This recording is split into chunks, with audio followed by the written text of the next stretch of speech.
সবচেয়ে বড় আমরা ক্ষতিগ্রস্ত হয়েছে পড়াশোনা না করার কারণে। হযরত আবু বকর রাদিয়াল্লাহু তাআলা আনহু খেলাফতের দায়িত্ব পাওয়ার পরে কাপড়ের গাঁটটি নিয়ে বাজার দিয়ে রওনা। কাপড়ের গাঁটটি খলিফাতুল মুমিনিন গোটা মুসলিম জাহানের বাদশা আবু বকর সিদ্দিক রাদিয়াল্লাহু তাআলা, অথচ কাপড়ের গাঁটটি নিয়ে বাজার দিয়ে রওনা করছে। ওমর ইবনে খাত্তাব রাদিয়াল্লাহু তাআলার সাথে দেখা। ওমর ইবনে খাত্তাব রাদিয়াল্লাহু বললেন, ভাই আবু বকর কোথায় যান? বলে বাজারে যাই। গাঁটটি কি? তোমার খাদের মধ্যে কিসের গাঁটটি? বলে কাপড়ের গাঁটটি। বলে কি করবেন? বলে বিক্রি করার জন্য যাই। কি করার জন্য? বলে গোটা জাতি দায়িত্ব আপনার কাঁধের উপরে, আর আপনার কাপড়ের গাঁটটি নিয়ে বাজারে রওনা করছেন। বলে খামো কি? বর্তমানে আমরা কেউ রাজনীতি করলে একবার কি এমপি হলে 14 গোষ্ঠীর কাজ করতে হয়। কোথা সে মুসলমান, কোথা সে মুসলমান, কোথা সে মুসলমান।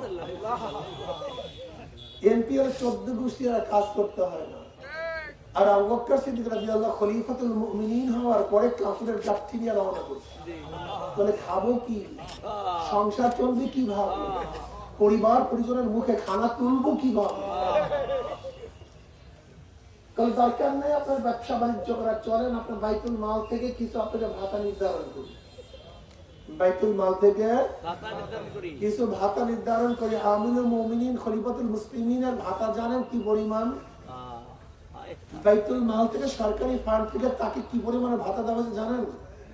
একজন মধ্যবিত্তি, খুব ভালো মতো মনে রাখবেন, একটা মধ্যবিত্তি ফ্যামিলি চলার জন্য যেই পরিমাণের খরচের প্রয়োজন ঠিক এই পরিমাণ। অথচ আমাদের দেশের বর্তমানে একজন ডিসি, ওরে আল্লাহ, বাংলু, গাড়ি, বাড়ি, নৌকার, বাবুর্চি, অথচ খয়রাতি রাস্তা। এই প্রত্যেকের মাথার উপর 1.5 লক্ষ টাকা দিন।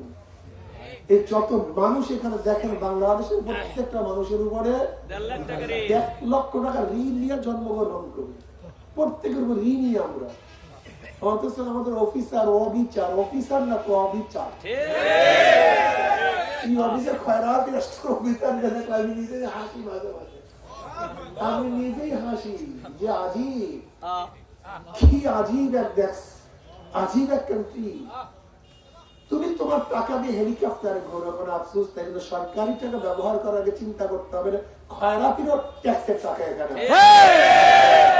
খয়রাতি ভিক্ষা করার জন্য যে খুঁতি তৈরি করে, ওই খুঁতি কাপড়, ওইটার মধ্যে কয়বার ট্যাক্স দিছে আপনি জানেন? সুতা ইম্পোর্ট করছে, তার আগে বাদ দেন, তুলা ইম্পোর্ট করছে, তুলার থেকে সুতা, সুতা মেশিন ইম্পোর্ট করছে, তারপরে এটাকে এক্সপোর্ট করছে, ইম্পোর্ট করছে, কর্মচারী, কতবার ট্যাক্স, ভ্যাটের পরে খয়রাতির হিসাবে খবর আছে? আপনার খবর আছে? খয়রাতি যে প্লেটটা ক্রয় করে, প্লেট যে আমাকে টাকা দাও, পয়সা দাও, ওই প্লেটটার মধ্যে কয়বার ভ্যাট ট্যাক্স দিয়েছিল আপনি জানেন? একটা খয়রাতি বাথরুমে যে বন্যা নিয়ে যায়, আপনি জানেন এই বন্যার মধ্যে কতবার ভ্যাট ট্যাক্স দিতে হয়েছে? একটা ভিক্ষুক যে জুতা পরে, জুতার মধ্যে কয়বার ভ্যাট ট্যাক্স দিতে আপনি জানেন? একটা খয়রাতি যে খাতা গায়ে দেয়, ওই সিরা খাতার মধ্যে কয়বার ভ্যাট ট্যাক্স দিতে আপনি জানেন?